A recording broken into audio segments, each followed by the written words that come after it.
आपको इस वीडियो में एक ऐसे शख्स से मिलवाता हूँ जो एक बार नहीं, दो बार नहीं, तीन बार नहीं, बल्कि 5 या 6 बार भी नहीं, 9वीं बार इस बार चुनाव लड़ने जा रहे हैं। कभी निर्दलीय तो कभी पार्टी से चुनाव लड़ते हैं। देहरादून के ही रहने वाले हैं सरदार खान साहब, और इनका नाम पप्पू है वैसे तो, लेकिन जिस प्रकार से वो चुनाव लड़ते हैं, हर बार चुनाव लड़ने के लिए आते हैं, चाहे वो मेयर का हो या फिर विधायक का हो, यहाँ तक कि सांसद तक भी वो चुनाव लड़ चुके हैं। और ये एक रिकॉर्ड है कि 9वीं बार कोई शख्स चुनाव लड़ने जा रहा है और एक बार भी अभी तक सफलता नहीं मिल पाई है।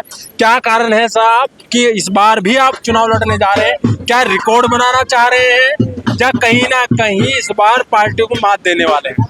ऐसा है कि मैं अपनी मेहनत और हिम्मत और जनता के समर्थन से, जो जनता का प्यार है, अभी जो 2024 से मैंने इलेक्शन लड़ा है टिहरी लोकसभा, जो जनता ने मुझे हज़ारों में वोट दिया है, प्यार दिया है, मैं उसकी जनता की वजह से जनता के कहने पे खड़ा हूँ और मैं हिम्मत नहीं हारूंगा। और जब तक मेरे अंदर जान है, मैं पीछे नहीं हटूंगा, चुनाव नहीं छोड़ूंगा, क्योंकि मैं ईमानदार आदमी हूँ। और जिस तरह से राज्य बना उत्तराखंड, और उत्तराखंड राज्य बनने के बाद जो यहाँ दशा हुई है उत्तराखंड की, ये सबको मालूम है, कोई छुपाने की जरूरत नहीं है। अभी आप देखो कि बरसात होती है, ड्रेनेज सिस्टम नहीं है। आज आपने स्मार्ट सिटी बना दिया, स्मार्ट सिटी के नाम पे आप होर्डिंग लगा के या लाइट लगा के या बड़े बड़े वो होर्डिंग लगा के स्मार्ट सिटी होती है। आपको ग्राउंड जीरो पे काम करना पड़ेगा। अच्छा, कौन कौन से आपने चुनाव लड़े हैं? आप स्टार्टिंग से बताइएगा, हमारे दर्शक जानना चाह रहे हैं कि भैया आपने चुनाव कौन कौन से लड़े हैं, शुरुआत से बताइएगा। सबसे पहले मैंने डोईवाला से चुनाव लड़ा था विधानसभा का। हाँ, और उसके बाद फिर मैंने उत्तराखंड विकास पार्टी बनाई थी 2007 में, जिसमें 2 सीटों पे लड़ा था। और ये आज भी उत्तराखंड में रिकॉर्ड है कि सरदार खान ने 2 सीटों पे लड़ा, एक राजपुर और एक देरा खास। ठीक है। हाँ, उसके बाद फिर मैंने आपका लड़ा 2012 के बाद लड़ा 13 मेयर, उसके बाद 17 नहीं लड़ा, 18 लड़ा मेयर, उसके बाद फिर 19 लड़ा आपका सांसद का टिहरी लोकसभा से। उसके बाद फिर मैंने अब ये मेयर का चुनाव लड़ा हूँ 2024।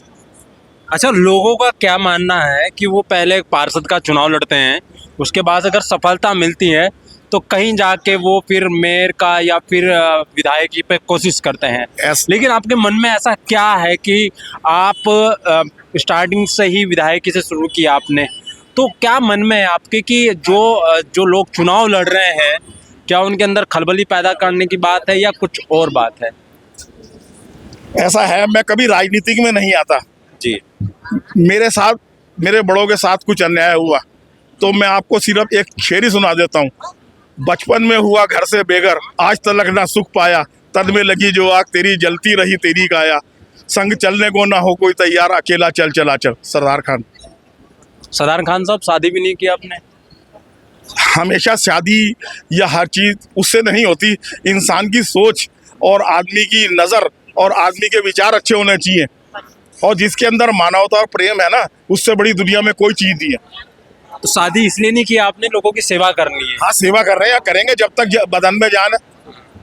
वो है ना, वीर तुम बड़े चलो, धीर तुम बड़े चलो, तो अपना जब तक जान है तो लड़ेंगे। अच्छा सरदार खान साहब, इस बार आप नामांकन करने जा रहे हैं। हाँ। क्या विजन है कि इस बार जो चुनाव लड़ने जा रहे हैं, किस पार्टी को आप अपनी टक्कर मानते हैं कि भैया ये लोग चुनाव लड़ रहे हैं, इनसे बेहतर तो मैं हूँ? क्या मानते हैं आप? मैं सबसे बड़ी बात ये मानता हूँ कि जितनी भी पार्टी है, 2 राष्ट्रीय पार्टी है ना उत्तराखंड में। जी। और जनता इन्हें स्वीकार करती है, लेकिन अब जनता ने ये मन बनाया कि जिस तरह से जो लोग दोनों पार्टियों से जुड़े हैं उनको टिकट नहीं दिया। वो कहते हैं हम झंडा उठाने के, डंडा उठाने के, दरी बिछाने के लिए थोड़ी है, हमारा भी आखिर 10-10 साल हो गए हक है, तो वो भी इस मैदान में, और जनता जनार्दन जवाब देगी, कोई ऐसी परेशानी वाली बात नहीं।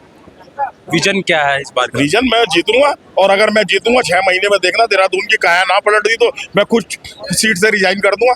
मैं तो ऐसा आदमी हूँ। अच्छा, आगे जो चुनाव लड़ने का बाय द वे, अगर आप जैसा भी हार जीत जो होगी वो बाद की बात है, लेकिन आने वाले टाइम में जो भी चुनाव आएंगे, क्या उसमें भी आप पर्चा भरेंगे? हाँ, बिल्कुल भरूंगा।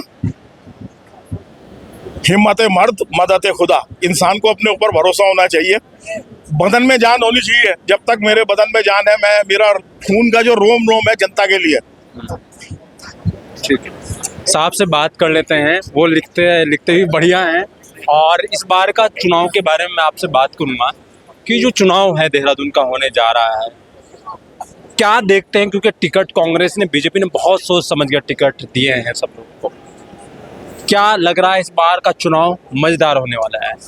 दरअसल में ये बात सच है कि इस बार का जो चुनाव जो है बहुत ही ज़बरदस्त है और जनता जो है, जनता ये समझ रही है कि उसको कई वर्षों से, जब से उत्तराखंड बना है, जब से कुछ पार्टी यानी कि राष्ट्रीय पार्टी आप कह लो, वो उसको ठग रही है और जनता जो है ना अपने आप को ठगा हुआ महसूस कर रही है। और ख़ास करके जो मेयर की जो शहर की जो सीट है ना, इस पे जो है ना कभी बीजेपी कभी कांग्रेस ही रही है। तो जनता का ये रुझान है कि अब की बार जो है ना कोई ऐसा चेहरा है जो पूरी परख हो, सामाजिक दृष्टिकोण को समझते हो, मूलभूत समस्याएं जो है समाज की उसको भी वो जानते हो। इस वजह से जो ना निर्दलीय जो है कोई ऐसा चेहरा है जिसमें जनता चाहती है कि हम उनको वोट और सपोर्ट करें। जो इस बार का चुनाव है, बहुत सारे मुद्दे हैं जो आप चाहे तो शहर को लेकर स्मार्ट सिटी की बात कही गई, बहुत जोर जोर से कही गई, लेकिन कहीं दिखाई नहीं दी वो चीज़ें। बहुत सारी चीज़ें हुई, कमियां रही हैं। तो क्या कहीं ना कहीं वोट बैंक इस बार जो लोग हैं, आम लोग हैं, क्या उस बात को देखकर भी वोट देंगे कि स्मार्ट सिटी कहा गया था लेकिन वो हुआ नहीं? दरअसल में जनता तो ये वाकई में अब समझने लगी है कि जो स्मार्ट सिटी की जो बात करते हैं लोग, स्मार्ट सिटी बिल्कुल कहीं पे धरातल पे नहीं है और स्थिति शहर की बहुत ही स्थिति नाजुक है और जनता जो है ना त्रस्त है बहुत। और वजह यही है कि जनता जो है ना परेशान है और यही कारण है कि जनता अपना वोट जो है ना, मुझे उम्मीद है कि जिस तरीके का मैं देख रहा हूँ पब्लिक में कि रुझान जो है कहीं ना कहीं दोनों पार्टियों की तरफ नहीं है।